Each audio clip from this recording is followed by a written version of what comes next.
तो क्वेश्चन में Ram, Rahim and Robert partner है, शेयरिंग प्रॉफिट रेशो 2:3:1 है। Due to the illness Robert की डेथ हो गई है 30 सितंबर 2013 में एंड बैलेंस शीट डेट में दे रखी है राम रहीम रॉबर्ट की। कैपिटल दे रखी है 1 लाख, 2 लाख, 3 लाख। फिर इसका क्रेडिटर दे रखा है, वर्क ऑन कंपनी रिजर्व दे रखा है और पोजीशन फॉर डाउटफुल डेब्ट दे रखा है। तो यहाँ पे work on company reserve distribute होता है, कोई एडजस्टमेंट नहीं है। देखते हैं क्या है, cash, bank, stock, debt, investment, यहाँ कुछ नहीं है। On the date of Robert's death the 30 सितंबर 2013 the following was agreed upon. इस पर एग्री हुए। नंबर 1 बात करते हैं गुडविल की। Goodwill is to be valued 2 year purchase of the average profit of 3 completed year. तो 3 साल का प्रॉफिट दे रखा है 45,000, 90,000 और 1,35,000। इसके बेस पे हम गुडविल निकालेंगे, 2 ईयर परचेज है। सेकंड, पहले पॉइंट की बात कर लेते हैं। पहले हम गुडविल की वैल्यूएशन करते हैं। गुडविल कितना आएगा, जो फर्म की गुडविल है, फर्म्स की गुडविल अगर हम निकालेंगे तो 3 साल का एवरेज अगर निकालोगे 45,000 हो गया पहला, प्लस अगला 90,000 है ये वैल्यू, और 1,35,000। 1,35,000 इसका average profit divide by 3 multiply by 2 निकालते हैं। तो ये गुडविल जो हमारी निकल के आई वो आई 1,80,000। 1,80,000। अब इसमें जो रॉबर्ट्स है, रॉबर्ट्स का शेयर ऑफ गुडविल अगर हम कैलकुलेट करें तो वो कितना निकल के आएगा, वो देखते हैं। 1,80,000 का 80,000 में उसका जो शेयर है वो 1/6 है। अगर यहाँ देखिए 2:3:1, तो रॉबर्ट लास्ट में, तो 1/6 उसका शेयर है।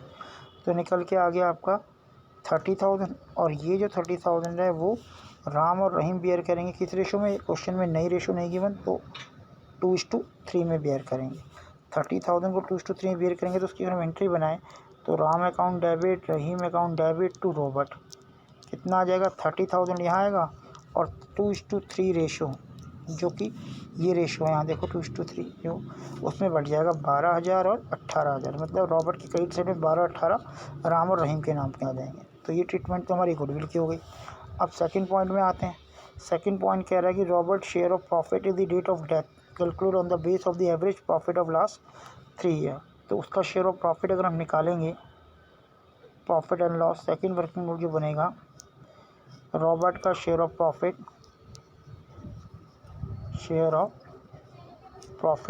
वो लास्ट 3 साल के एवरेज के बेस पे निकालेंगे। लास्ट 3 साल का एवरेज होगा। अब लास्ट 3 साल का एवरेज अभी हमने निकाला, कितना आया था, 90,000 आया था, मल्टीप्लाई बाय उसका शेयर कितना है 1/6 है, और मल्टीप्लाई वो सर्वाइव कितना करा, 30 सितंबर तक सर्वाइव किया। इसका मतलब 6/12 हो गया, 6/12। तो इसका शेयर ऑफ प्रॉफिट जो देखेंगे वो अमाउंट हमारा इसका निकल के इसमें आ रहा है आपका 7,500। तो ये सेकंड वर्किंग नोट हो गया, profit and loss suspense account के नाम पर आएगा। तो गुडविल देख ली, शेयर ऑफ प्रॉफिट देख लिया। अगले पॉइंट में आते हैं, land and under valued, stock over valued. तो ये तो रिवोल्यूशन का पॉइंट हो गया। प्रोविजन, ये भी रिवोल्यूशन का। Claim for workmanship estimate 5,000। अब देखो इसमें रिवैल्यूएशन अकाउंट हम वर्किंग नोट में बना लेते हैं, रिवैल्यूएशन अकाउंट। तो यहाँ पे क्या कह रहा है कि land and building under valued bye 25,000। Land and building को कम वैल्यूड किया 25,000। तो लैंड बिल्डिंग बढ़ाओगे तो क्रेडिट साइड में आएगा लैंड एंड बिल्डिंग 25,000। फिर स्टॉक ओवर वैल्यूड है 8,000, तो यहाँ पे स्टॉक आ जाएगा 8,000, स्टॉक 8,000, लैंड बिल्डिंग 25,000। और प्रोविजन फॉर डाउटफुल डेप्ट कितना दे रखा है, प्रोविजन फॉर डाउटफुल डेप्ट इसमें बोला है 5%। तो हम उसे कैलकुलेट कैसे करेंगे, डेटर्स देखो यहाँ पे कितने के, 30,000 के। तो प्रोविजन फॉर डाउटफुल डेप्ट जो यहाँ पे आएगा वो कैसे आएगा, 30,000 का 5% निकालो 15,000, और 15,000 में से 10,000 का प्रोविजन तो हमारे पास ऑलरेडी गिवन है। तो 10,000 माइनस करोगे तो यहाँ पे 5,000 आ जाएगा, 5 के। तो 25,000 में से आप 13,000 लेस करोगे तो आपका प्रॉफिट जो बचेगा वो बचेगा 12,000। और ये 12,000 तीनों पार्टनर में डिस्ट्रीब्यूट हो जाएगा, राम, रहीम और रॉबर्ट किस रेशो में, 2:3:1 में। तो इस तरह बांटोगे तो 4,000, 6,000 और 2,000। तो रॉबर्ट के हिस्से में 2,000 आएगा जो हम दिखाएंगे। तो ये तो रिवैल्यूएशन की बात हो गई। फिर correct claim for workman commission 5,000 दे रखे हैं, तो ये 5,000 का बैलेंस शीट में आएगा। ऊपर ये बना में 20,000, बाकी डिस्ट्रीब्यूट हो जाएगा। तो इसके बेस पर हमने गुडविल भी निकाल ली, प्रॉफिट भी निकाल लिया, रिवैल्यूएशन भी निकाल लिया। तो इसके बेस पे अब हम रिवैल्यूएशन अकाउंट पार्टनर्स का अकाउंट बनाते हैं। रॉबर्ट्स का देखो, आप ध्यान से देखना, जो रॉबर्ट्स का अकाउंट बनेगा, रॉबर्ट्स कैपिटल अकाउंट, उसमें क्या क्या आने वाला है। सबसे पहले बैलेंस शीट के अंदर से डिस्ट्रीब्यूटर से देखते हैं। उसकी कैपिटल दे रखी है 3 लाख, तो यहाँ पे बाय बैलेंस आ जाएगा, बाय बैलेंस बीडी के नाम पे 3 लाख आ जाएगा। उसके बाद यहाँ कोई रिजर्व था, ये था वर्कमैन कंपनी रिजर्व 20,000, 5,000 का क्लेम आया, तो बाकी बढ़ जाएगा बाय वर्कमैन कंपनसेशन रिजर्व, बाकी 15,000 बचा, उसमें उसका शेयर 1/6 है। तो 15,000 का 1/6 निकालोगे तो 2,500 आ जाएगा, 2,500।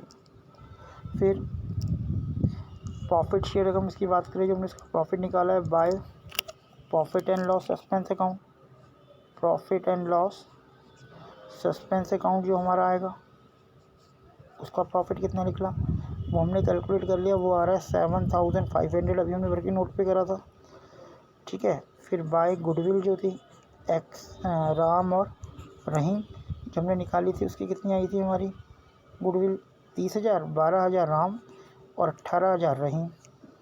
उसके बाद रीवैल्यूएशन का प्रॉफिट था बाय रीवैल्यूएशन, ये तो गुडविल की बात होगी, राम की, और ये गुडविल है, गुडविल राम की और रहीम की, 12,000 और 18,000। ये रीवैल्यूएशन आ गया, रीवैल्यूएशन में इसका हिस्सा था 2,000। तो यहाँ पे हमारे ये पॉइंट निकल के आ गए। इस साइड डेबिट साइड में कुछ भी नहीं है, कोई गुडविल नहीं है, कोई रिजर्व नहीं है, सॉरी कोई लॉस नहीं है। तो यहाँ पे 2 जो टोटल है वो आ जाएगा रॉबर्ट एग्जीक्यूटर अकाउंट, जो इसका टोटल होगा।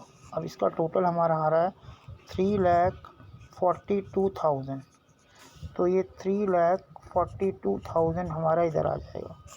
तो इस तरह से हम इसे कैलकुलेट करेंगे। तो अगर हम देखें इस क्वेश्चन में क्या हो रहा है, केवल एग्जीक्यूटर अकाउंट बन रहा है, उससे रिलेटेड जो भी इन्फॉर्मेशन होती है नीचे गिवन होती है, उसके बेस पर आप कैलकुलेट करके दिखा सकते हो। इसका एग्जीक्यूटर अकाउंट आधे पेमेंट की बात अगर हम करें, तो उसका जो पेमेंट की जाती है तो लमसम की जाती है, बाद में की जाती है इंस्टॉलमेंट के बेस में, जैसे कि रिटायरमेंट में लोन अकाउंट बनता था। देखो एक बार अच्छी तरह फिर कॉपी कीजिए।